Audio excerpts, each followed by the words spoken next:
Hi, this is Ed from scoreflipper.com. Today I'm going to show you how to create a score in ScoreFlipper. The first thing that we need to do is we're on the main page here. I'm going to click on this first large blue icon which says to begin creating a new ScoreFlipper file. That's exactly what we want to do. So I click there. The first thing we do is we actually choose a PDF file.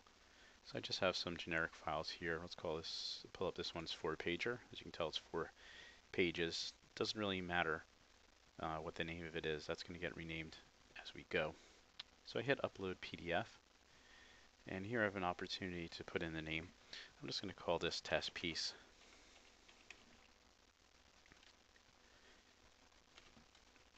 The subfolder that it's going to go into on our site is folder 1. The MP3 name, again, really doesn't matter unless you're loading it up yourself, but let's always keep it consistent. Give it the same name as this subfolder, which is also the same name that we want to give to our products that we're going to be tying back to. So this score is 3 minutes, 3 seconds. We're going to be selling that in hard copy and soft copy. You can see the software actually determined on its own that it's a 4-page score. I'm going to accept all of the default settings here. These are safe for our site. And I'm going to go ahead and hit submit. Okay, so now we're at the page which is called the page grid. You can see the name of my score test piece is now showing there. And it's laid out the pages actually how they're going to look. So the first page starts on the right, page 1, then it goes to 2, 3, and then it goes 4. It did put in the minutes. It's a 3 minutes and 3 seconds long. I do need to put in where the pages turn, and to do that I click on the row, it turns white, and then I click on this second icon here which is a little pencil. That's to edit. So I need to put in the page turn time. So this one turns at 1 minute and 4 seconds. Hit submit. This one ends at 2 minutes and 5 seconds.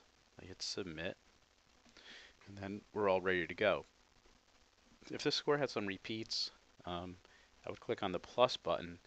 That would allow me to add additional rows to reflect where it's going to pages that have already come and gone at least once. So I'm not going to show you that right now, but if you need to add additional rows, you would just click that there, and then you can basically drag and drop the rows by grabbing them and moving them to where you want.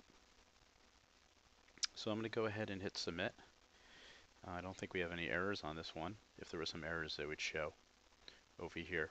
Actually, let me put in an error here just so you can see what that's going to look like. I'll put in 0 minutes and 0 seconds. It's not going to like that. Okay. So the time row 1 must be higher than 0 minutes and 0 seconds. So there's all sorts of checks that are in here that help us to make sure that mistakes don't pass through. So I'm going to put that in.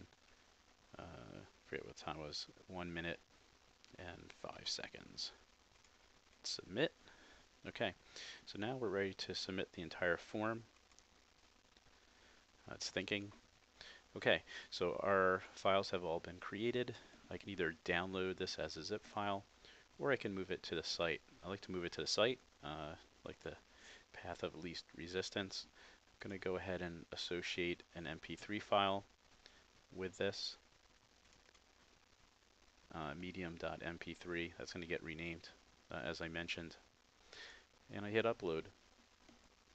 It's actually now moving all that information to our site, the images, the ScoreFlipper page turn information, and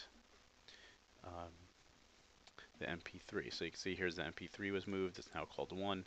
Here's all the images. They have the randomized names for added security. Our ScoreFlipper XML file was created during this process. Now if I actually want to see what I've done, I can just click right here. It's going to pull up this score. So you can see this is just a fake file here. There's no music. But if it was a real piece, you would see the music. It has our settings here. for the single watermark and darkness. So that's really all there is to creating a new score with Score Flipper.